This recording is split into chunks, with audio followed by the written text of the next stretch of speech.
Oh, hello. I'm Kate Bowler, and it's the most wonderful. I'm not going to sing, but it is the most wonderful time of the year here at Everything Happens. Are you ready?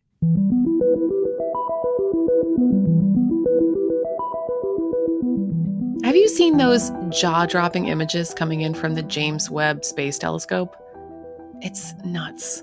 They are photos of deep space, and they are wild and surreal. Pillars of gas and dust, clouds of yellows and oranges and blues. It's all the mystery and dazzling beauty of the universe. And when you look at them, you get the immediate sense that there is so much out there, but it's not here yet. It kind of reminds me of Advent, which is that stretchy stretch leading up to Christmas. And if you're just a Christmas person, look, you're going to like this. There's a chunk before all of December, in fact, where you just get to look forward to something, not look forward like a list, like a did you get the presents already, but the kind of sweetness of a certain waiting. And Advent is a promise of something incredible coming our way, just like those distant galaxies slowly making their light known to us. And it's a season that isn't just about waiting, it's about that lovely, quiet, stubborn hope that even in the middle of whatever is going on right now, in loneliness or frustration or stress or feeling like there's cracks in the universe, that something beautiful is still on its way. And I have to admit, I absolutely love this time of year. I know it's a mixed bag for many people, but my dad, I want to be like, no, hear me out. My dad is the world's expert in the history of Christmas, and that is a true story.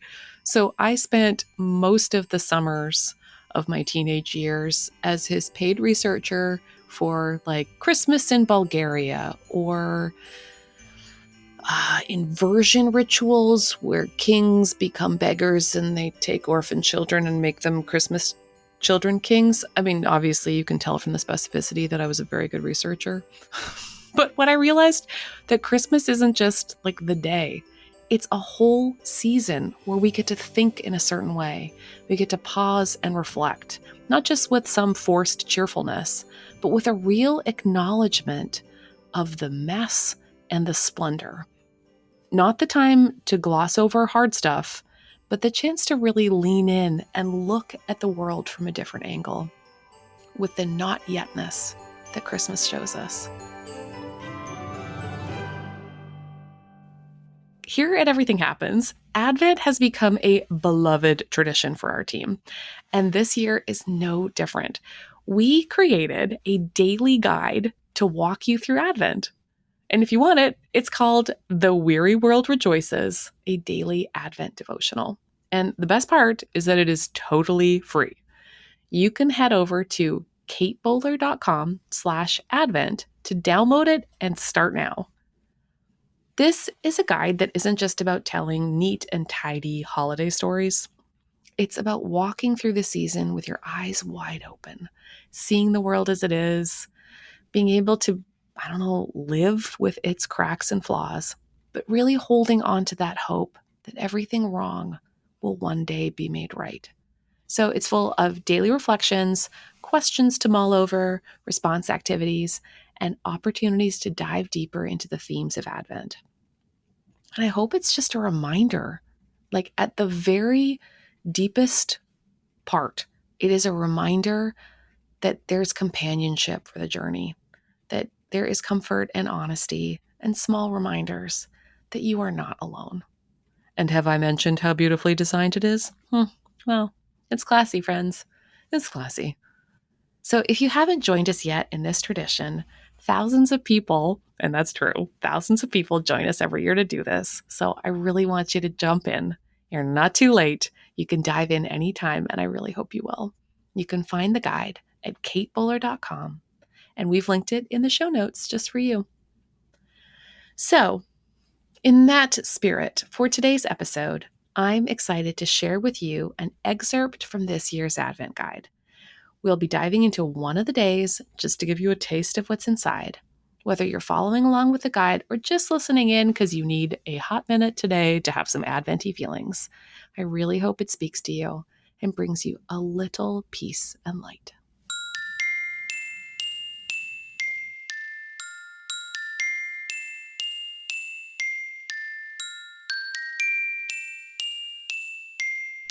We're going to be right back after a break to hear from our sponsors. Don't go anywhere.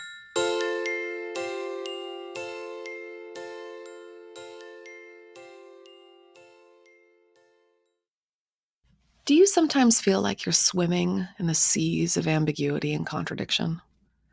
Like one minute the world makes sense and I know who I am and what I'm good at. And the next I'm questioning myself, my gifts, my worth, my everything. Like, is my problem or pain too much? Did I screw everything up? Did I really say that one dumb thing and are other people still thinking about it? Am I good enough? As a parent, as a friend, as a partner, as a coworker? Shouldn't I have figured this out by now? Maybe you have similar questions spinning around in your mind. I'm really beginning to think this is part of what it means to be human. That one minute we're messy and stingy and irritable, and the next we can be absolutely radiant with beauty and wonder and generosity. And somehow we are all of these things. But sometimes it's in the mirror of another's perception that we can see the truth. My friend, writer Kelly Corrigan, describes this work, this seeing, through the life of her dad, who she affectionately calls Greenie. Greenie was like a mirror to her friends growing up. He'd say stuff to them like, "You truly are a wonder," or "Wow, you're really amazing," or "You're the discovery of a lifetime." I love thinking about somebody's dad saying that to me. Greenie died a few years ago, but Kelly's friends still remember his words of encouragement with a huge ball of gratitude in their hearts. It's when we're overwhelmed with brokenness or sorrow, we need people to remind us that we are still good and there is still goodness in the world, that we can be forgiven, that things aren't too late, that we are loved, loved, loved, not for what we do, but for who we are. This act of mirroring reflects back to us the truth that we are becoming. We are still being made. In fact, creating and restoring is God's specialty.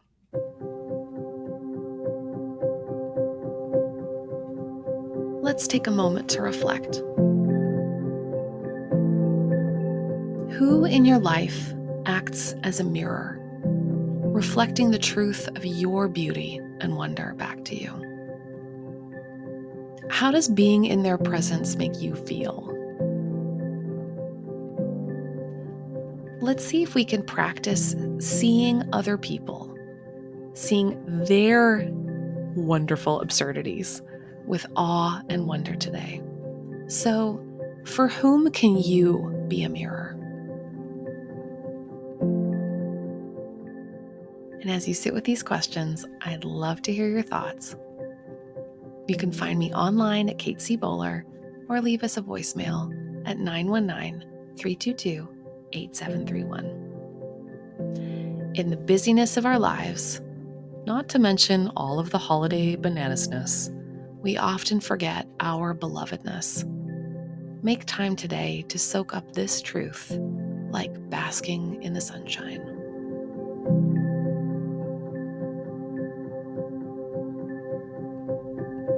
And now I'd like to offer you a blessing, one that reminds you of what's true about you. When God thought you up, it was a good day. A lovely dream realized in God's imagination. A celebration from before you were born. You were made out of God's overflowing love in who you were and are and would become. God saw it all from way before the beginning, till way past the end, and saw that it was good. This one, God said, this one I love. I delight in the beauty and the promise, the wonder and the glory that is this one, whom I have made. And my gaze is ever upon them, constant and warm like the sun at golden hour, gentle as starlight, transforming and continuing, calling forth all the growing, all the becoming that is to be done. Remember this truth. You were made by love, for love, to love.